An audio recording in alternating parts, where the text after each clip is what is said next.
gentlemen, a round of applause for Mr. Banky W. Good evening, ladies and gentlemen. Here's my MTV cap. Give me MTV cap so that people will remember. Sorry, boss. Ladies and gentlemen, my name used to be Banky W. My name is now Olubankole Wellington of MTV. In case you want to remember what the logo looks like. Thank you for letting me share some words. Good evening, sir. First of all, a round of applause to the Residents Association of Richmond Gate, to Haven Homes for building this beautiful estate. My introduction to Haven Homes was actually 3 years ago, or 4 years ago now, when I was looking for a place to shoot a video for one of my artists at the time, for a Neola video. And somebody said, oh, check out the display home at Haven Homes. And I came to see it, and I was completely blown away by what they built here. And so they were kind enough, Ufoma, shout out to our GM Ufoma, and to our chairman, Mr. Shonuga, they were kind enough to allow me to shoot that video. And that started a relationship where, over time we started working together. We've done some things in charity for an orphanage. We've done some things in marketing for the estate and for the things they're doing. And I'm proud to announce that I'm actually one of the new clients of the new development of Haven Homes. So the development that's going on now, my wife and I are building a place there, so you will see us more often by the grace of God. I bring you greetings from my wife. She's not in the country at the moment, or she would have been here tonight. And I'm not going to take too much of your time. I just want to share one or two things really quickly. So I've been a politician for about a month, right? So, that world is very new to me. So I'm on the campaign trail, I'm going door to door, I'm talking to people, I'm doing interviews in the media. And one of the most common questions or thoughts that I get is, but why did you do this to yourself? You were doing well in music, you were doing well in movies, you were doing well in the media business and advertising, you are making money. Why will you go and suffer yourself with this thing?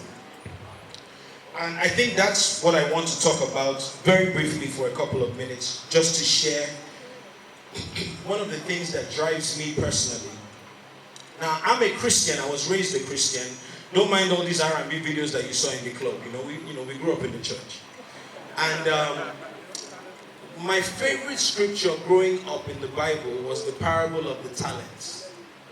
So those who are familiar with their biblical history will know what I'm talking about. So there's a parable that Jesus told about the talents, right?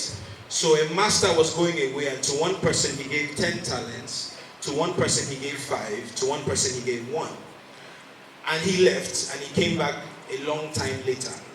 And the guy with 10 talents had gone and invested those 10 talents and came back with 10 more. And the guy with 5 talents had done the same thing, worked the talents that he was given, invested them, sold them, came back with 5 more. But the guy with 1 talent basically just protected and preserved what his master or God gave him. And the most interesting thing about that scripture to me was the fact that, does anybody realize that the master didn't give instructions? For those who know their biblical history, if you go and read that scripture again, the master didn't say, oh, I'm giving you this, go and do something with it, go and sow it, invest it. He just gave them what he gave them as gifts, and he left. Now when he came back on the day of reckoning, the guy who came back with 10 more, he blessed in abundance and said, oh, you did well, take even more than what you've done. And the guy who came back with 5 more, the same thing. But the guy who preserved the one thing that he was blessed with, he punished. And what that told me was that servant's failure was not one of disobedience. It was one of mediocrity. It was one of settling. It was one of just, you've been given something and you stay with that. You protect it, you preserve it, you maintain what you have. Now, we all know the country that we live in, right? Nigeria. It's a tough place. And Nigeria forces you to be a government unto yourself. So most people, you provide your own lights, you provide your own water, you provide your own security. Sometimes you fix your own roads. If you are smart, like the people in this estate, you do it as a community, right? So you get your lights together, you get your water together, you get your security together, you fix the roads together, you organize these kinds of things. So you do it as a community. But in essence, Nigeria forces those of us that are achievers and those of us that are successful to be governments unto ourselves. And what ends up happening is that you work so hard to create a corner of Nigeria that works for you. And you just try to preserve that one thing. And you try to keep that going because your responsibilities are to your family, right? So you want to take care of your family, your children, and the people that you take care of, the people that are in your employment. But that reminds me of this scripture that says, if we settle for the things that we are already blessed with, then we failed. And I'm running for office because I feel like all of us, myself included, have failed as a generation because we've not cared enough to get involved in the affairs of our country. So we stay in this, let me tell you the Nigerian dream. It's one of two things. It's either that you can get a corner of Nigeria to work for you, where you can provide your lights, your water, your employment for the people that answer to you, your security, and you just maintain that as long as possible. By the grace of God, your children go to college and then you are done. You survived it. Or you escape Nigeria. And that's the Nigerian dream now. It's either you survive Nigeria or you escape it. That's where we are.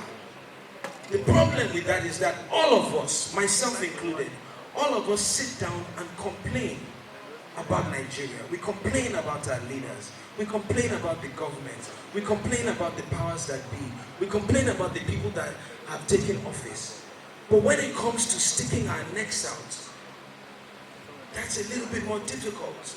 When it comes to getting a PVC, I talk to young people all the time and they say, oh, it was too hard. And I say, but if you were going to get a visa at the American embassy, you would go and you would wait. Because the dream is you escape it or you survive it. That's where we are as a country.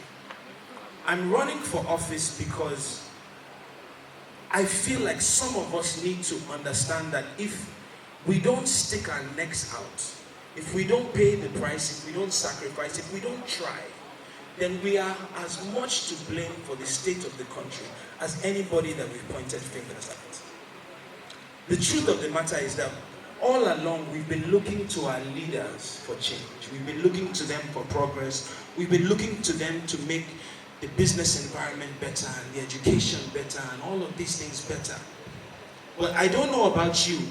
Nobody that I know in my immediate circle of people who have built businesses, people who have built careers, people who have, you know what I'm talking about, people like you guys. Nobody that is in these spaces ever gets involved in politics. So we complain that politics is dirty and it's dangerous and it's bad and it's corrupt, but we never get involved. We don't even get involved to the point of even getting a PVC to vote.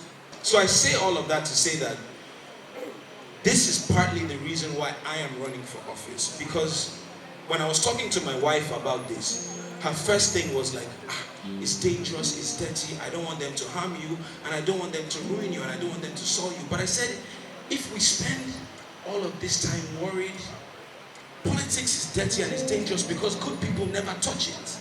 We all avoid it, we stay away from it. And we've stayed away to the point where we don't even get a PVC. You know the funny thing? Nigerians don't realize that the greatest voter constituency in Nigeria are the people that don't show up. 90 million people registered for the last general elections. Do you know how many people took part? 28 million. The president won with 16 million, almost 16 million votes in a country of over 200 million people. In my race, the Etiosa House of Representatives, there were 250-something thousand registered voters. Ask me how many took part. 56K. Ask me how many it took to win this seat in 2015. 28,000. And so all of us sit back and we stay home and we don't get involved and we say it's bad. They're going to rig it. But by staying home, you've made a decision to support that. So My message tonight is, congratulations that you are in this room means you are successful. It means you've made a part of Nigeria work for you. But if we want Nigeria to be better, then do more than protecting your own success. Come out and vote. And vote for people that you believe. Vote for credible candidates. I'm not going to tell you to vote for me, even though you should vote for me. But let's get to the point in a country where we start looking at, is this guy credible for what he's asking for? Not because he's part of a party that always wins, or because he's part of a family that has been in government forever, or any of those things. Vote for candidates that you believe can actually do a decent job, can actually start to change the narrative in Nigeria. Don't sit back this time. Just this once. If you registered for your PVC, go up and collect it. If you have it, on February 16th or whenever they move the elections to, this time as a generation, let's show up. Let's start there. Let's start to build. Let's start from the level of the community. We will fix Nigeria by fixing one community at a time. My prayer is that we will start with mine in this Etiosa, and we will start to do better. My name is Olubankole Wellington. Modern Democratic Party, MDP. Look for the ladder. I am running for the House of Representatives, and I will treasure your vote, and I believe that I will do a good job, and I won't let you down. Thank you very much. God bless you. There's a round of applause. A round of applause. He's very passionate about this country.